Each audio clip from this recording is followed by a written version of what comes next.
Hi Aquarius! Welcome po sa ating channel. At ito ang inyong daily Gabay Tarot reading for March 16, 2025.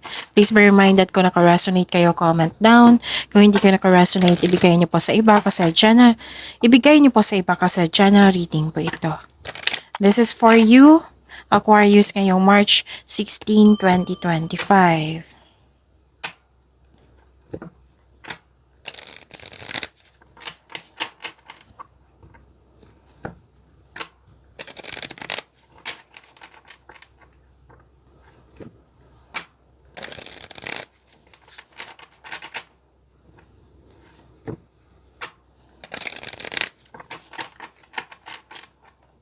Para po ito sa inyo, Aquarius, ngayong March 16, 2025. Maraming salamat po sa inyong patuloy na suporta at maraming salamat din po sa mga hindi nag-skip ng ads. Gamitin ang reading na ito bilang gabay lamang.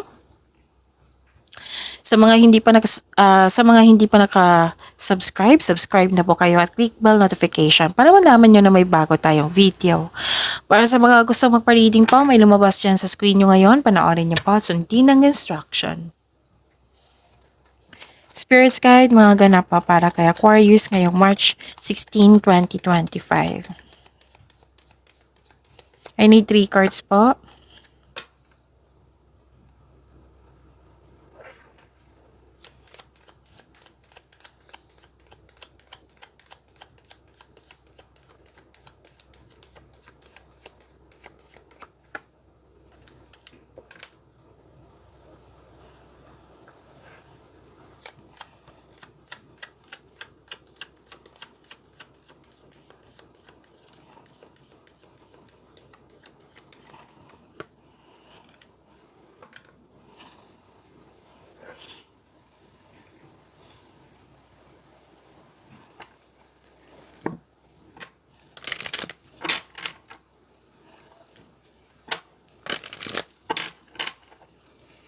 Spirits guys, angels,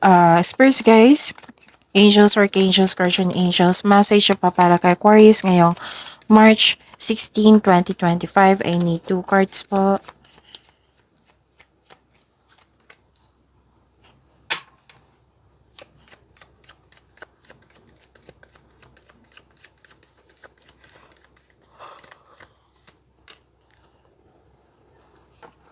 Okay.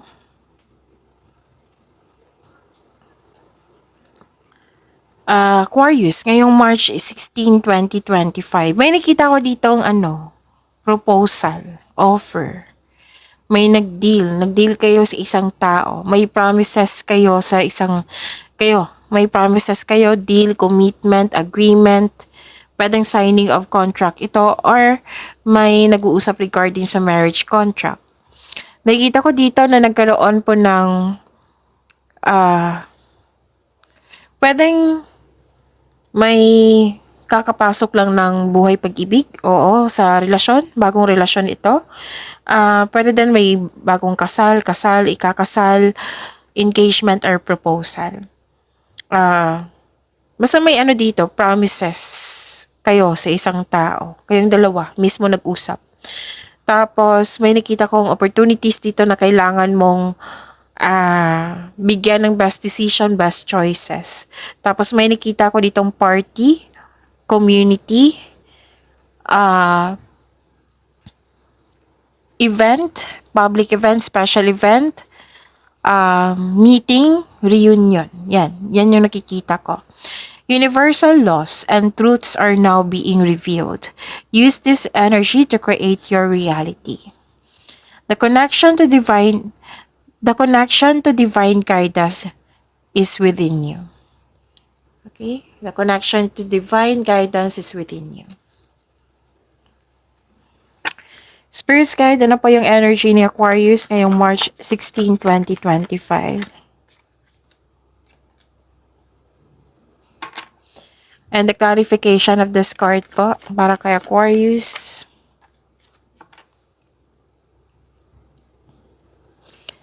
Kung may narinig kayo or may nakita kayong repeating message, meaning to say, pinupush ng cards niyan kasi ang ilan sa inyo hindi pa binigyan ng atensyon na kung maaari din po, bigyan niyo po ng solusyon at aksyon. Remember, Aquarius, at the end of the day, alam mo na ikaw lang taong may kakayahan at responsable na gumawa ng sarili mong katotohanan at kinabukasan. So, ano yung energy ni Aquarius? Okay? May nakita ko ditong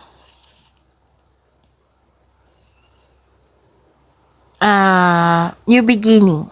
This is new beginning and abundance. May nakita ko abundance dito. So, claim niyo po ito, Aquarius. And, yes, wow, ang ganda nito. May parating na blessings po. Gift from the universe, posibleng new job opportunity ito or unexpected sum of money. Or pwede din bagong tao na makapagbigay sa iyo ng peace of mind or magbibigay ng, siya yung gagamitin ni God para magbigay ng tulong sa iyo. Pwede. Na pwedeng new inspiration. So, pwede rin dito na, pwede rin nag-take ka ng first steps para ma-enhance o ma-increase yung kaperahan mo. Kasi may nakita kong pera dito. So, ang pagbabago na ito ay may unlimited growth towards to your finances. So, claim nyo na, Aquarius. So, pagpaplanong pag-level up nyo, pwedeng sa relasyon to or sa career and money. So, yung sa, hindi lang job opportunity to eh. Oo. Pwedeng promotion din. Na may nakita kasi akong growth and stability dito, lalo na sa pera nyo. So, claim nyo po. Ang ganda. Nakita ko dito na nagkaroon po ng confusion or hindi ka makagawa ng desisyon. Nagkaroon ng balakid eh. So, gusto mong lumaban pero napanghinaan ka ng loob. Yung sabi ng card dito, pinapaniwalaan mo daw mga bagay na hindi naman totoo. May nakita rin ako ditong tao na ma-pride or di kaya'y kalaban ng sarili. Pwedeng kayo ito or yung concern mo sa isang tao. May nakita rin ako ditong hindi ka nakikinig sa payo. So this card tells you to clear up any hurt feelings. Maaring mabigat sa loob mo ang confrontation na ito, pero kailangan natin harapin to clear up any hurt feelings.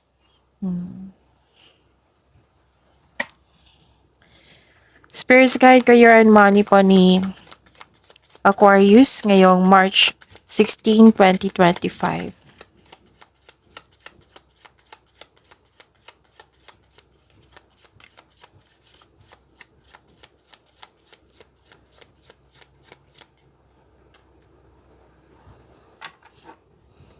Puro new beginning sa inyo. Oo, puro new beginning nakikita ko dito. So, bibigyan mo to ng sipag at tsaka. Sa career and money nyo po. Okay? Sa career and money nyo na this is new beginning bagong simula sa mga ginagawa mo. This is also freedom. This is anticipation. So, yun nga, yung sabi ko sa inyo, nag-anticipate kayo, gumagawa kayo ng paraan, gumagawa kayo ng aksyon. Curious kayo. Pwedeng curious kayo sa curiosity, nakikita ko dito. New journey, pwede. Kailangan mo lang mag-ingat. Oo, lalo na sa paggawa ng plano, paggawa ng best decision at best choices. So, lumabas nga dito sa inyong oracle cards at dito sa tarot cards nyo. So, may potential na magiging successful yung mga ginagawa mo basta may sipag at tsaka at habaan yung pasensya nyo po. You should take a risk and try something new. Try to step out sa comfort zone po. Oo. Kasi may potential po na magkaroon talaga ng growth and expansion. So, take a leap of faith and trust the support of the universe. Please know that you are divinely guided, Aquarius. Huwag kang matakot sa mga nangyari ngayon. So, instead, i-acknowledge mo mga lessons na na-encounter mo. So, this will lead you to new opportunities. Magkakaroon po ng personal and spiritual evolution kung bibigyan mo ng action, kung gagawa ka ng changes. So, yun. Um, so this is a leap of faith. Hindi ka takot sa mga obstacles. You know you are on the right path. Kumbaga, bahala na si Batman. Basta go ako. Mm. And ang advice po dito, mag-ingat sa padalos-dalos na pagpasya. Kasi gagawa kayo ng desisyon eh. Oo. So, dalawang card na po nasabi dito from your oracle to tarot card. Gagawa ka ng action, gagawa ka ng desisyon. So, mag-ingat kayo sa padalos-dalos na pagpasya. Yun. Kailangan nang magkaroon ng konkretong plano and makinig din kayo sa inyong intuition. Sabi po ng card. So, spread your wings and fly. Kasi may nakita ko dito na ready ka, oo. Pero, let's say, 20% of hesitation, meron. So, you should take a chance on this career and money para sa improvement mo. Para may mangyayari. Kung gusto mo na, let's say, gusto mo maging successful, may mga plano ka na. Paano mangyayari yan kung walang action? Diba? Paano ka tutulungan ng universe kung hindi ka kikilos? Kaya nga, always tong sinabi ng cards nyo na, make change. So, kung takot kayo sa hindi effective or hindi umubra yung plano, may experience may dahilan yan. May matutunan ka rin. Para next time, aware ka na kung ano yung dapat iwasan. So, pasensya na po kayo sa ingay sa background ko ngayon kasi may construction po sa kabilang bahay na nagmamartilyo. So, hindi natin control yan. Oo. So, don't worry. Nakafocus naman ako sa reading natin ngayon. So, focus kayo sa mensahe para may makuha kayong gabay. And now lang, ang lakas ng ulan dito. Baka may narinig kayo dyan na bakit ang ingay ng background ni Jav. Okay? So, yun. Balik tayo. Mukhang may tampuhan kayo sa isang tao dito. Mag-usap po daw kayo at magpatawad kung pwede po. So, yun please know that you are divinely guided. You should take a risk and try something new. Kung handa ka na, syempre kasama na yung konkretong plano, sinabi kanina eh. Okay?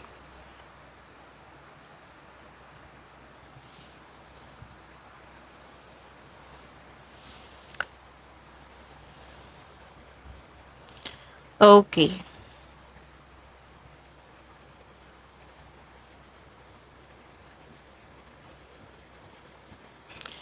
May delay ako nakikita dito. Pwedeng delay ito sa hinintay nyo. Pwede din delay kasi nagkaroon ng hesitation to take in action. Yun sabi ko kanina. Dalawang card na po mismo nagsabi dito. Pwedeng delay sa paggawa ng desisyon kasi may tutol. Disappointed ka dito. Gawa ka na ng konkretong plano para hindi ka mawala na yung hesitation na yan. Nagkaroon ng delay sa plano, or may disconnection kayo sa isang tao. Yun nga, yung sabi ko kanina sa inyong cards. Dalawang card na mismo nagsabi dito na mukhang may tampuhan. So, kung pwede, mag-usap at magpatawad. It may be frustrating or disappointing, pero kailangan mo itong pagdaanan kasi part ito lang yung learning journey, sabi po ng card. Kung hindi mo nagustuhan yung mga nangyayari ngayon, part ito ng iyong learning journey to shape you. Para may ma-learn kayo. So, ang assignment nyo ngayon, so lahat ng air signs, Gemini, Libra, and Aquarius, assignment dito, maging flexible at hapaan ang pasensya. Yan yung assignment nyo ngayon So, do it para tulungan nyo yung sarili nyo. Help yourself, okay? So, yun. Pag may delay, hindi naman yan cancel lalo na sa hinihintay nyo, hindi naman yan cancel matutuloy din yan. Wag lang kayong mag-isip ng negativity. Mas lalo magkaroon ng delay kung puro na lang negativity yung nararamdaman or naiisip nyo or nasasabi nyo dyan. So, instead na mag-worried kayo, instead kayo na ma-upset kayo, na disappoint kayo, you have to attract this delay. invite. Okay? So, dumating ka na sa tamang panahon, sa will ni God. O, yan, i-mention mo in a positive way. Huwag lang, hindi na bakit hindi yun dumating? Naiinis ako or naiinip na ako. But, yan. Mas lalong magkakaroon ng delay kung yan yung sasabihin or nararamdaman natin or nasa isip natin. So, you have to help yourself. Aquarius. Spirits guide. Ang lakas ng ulan na. Spirits guide, love life, self-love, partnership, and romance ni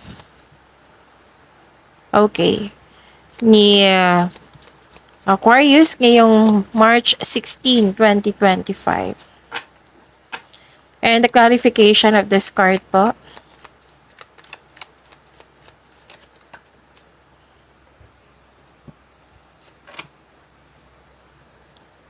Okay. Maraming salamat po sa patuloy na tiwala, suporta sa ating channel. At maraming salamat din po sa mga hindi nag-skip ng ads.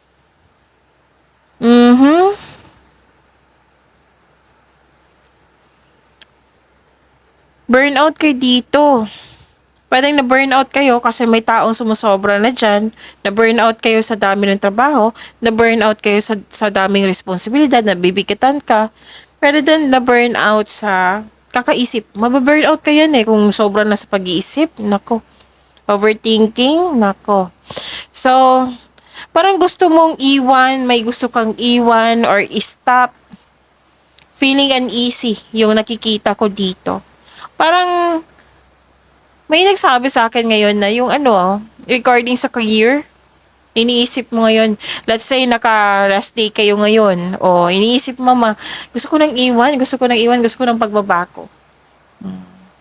Pinipressure mo yung sarili mo. So, it's never late to begin again.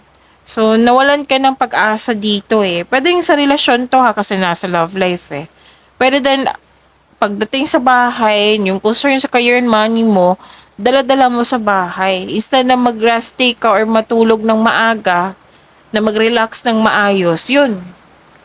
Hanggang sa na-burnout ka. Kasi basta may nakita ko dito ang sumusobra na or nahihirapan ka, nabibigatan ka. Nawalan ka ng ng gana. So, nang dahil sa mga nangyaring ito, pagod kayo. Hindi ka pansinin nyo. Kahit ako pansin ko din yan, Aquarius, na yung nakaramdam na ako na stress at pagod. Kahit stress, di ba? Mapapagod kayo niyan kasi, yan nag-spend ka ng maraming energy. Let's say, di ba, pag galit tayo, spending energy, ang bigat niyan. Madadrain yung energy. So, basta may nakita ko rin na pagod ka na, enough na, kasi too much na. Pagod ka nga, pero hindi ka nagpahinga. Pagod ka na hindi gumagawa ng solusyon. So, ang sabi ng card dito, kung pagod ka, magpahinga. Para sa pagbalik mo, re-energize ka na, makagawa ka na ng maayos na solusyon. Kasi minsan kahit ako, na pagpagod ako kanina, sabi ko na, kung hindi ko lang makita yung, kung what I meant is, nakita ko yung mga messages, na naisip ko talaga na ayaw ko mag-reading today kasi na-burnout ako kagabi. Na-burnout talaga ako kagabi. Tapos, sabi ko yung, ano tawag dito? Na nag-scroll ako sa mga comment section kasi kailangan kong basahin yan kasi ang iba nagtatanong, di ba? So nakita ko yung mga appreciation posted nyo. Kung hindi lang to sa mga comment section, kung hindi lang sa mga posted comment nyo, hindi ako nag-reading ako today, pero kung wala akong nabasa kanina, hindi talaga ako magre-reading. At saka, kausap ko yung mom ko kanina. Sabi ko na, ayaw ko mag-reading today kasi na-burnout ako kahapon. Gusto ko mag-rest day. Sabi ng mom ko na magpapa-epekto ka sa isang tao. Paano na yung maraming tao na naghihintay sa'yo? Naisip ko, oo nga no. Okay, so yun. Pagod ka, magpahinga. May concern kayo sa hindi nagbigay ng halaga. Nakita ko dito na nagkaroon po ng dalawang card na kasi nagsabi dito eh. Pagod, pagod, pagod. Yan yung nakikita ko. Walang pahinga, wala kang tulog, ayaw mo rin matulog, hindi ka kampante. Parang hinayaan mo ang tao na saktan ka or nagtatago ka instead of facing the reality. Ang solusyon niyan, yung sinabi ng card niyo dito, pahinga muna. Don't pressure yourself, pahinga, maging kalma. Yung assignment nyo kanina dito sa career and money nyo, yan. Maging kalma, maging balanse, magpahinga ng maayos. Okay? So, see you tomorrow. Pag-imani nyo po yung blessings na binigay sa inyo, Aquarius. See you tomorrow. Please like, subscribe, and click the button for notification para updated po kayo sa daily tarot reading natin. Maraming salamat.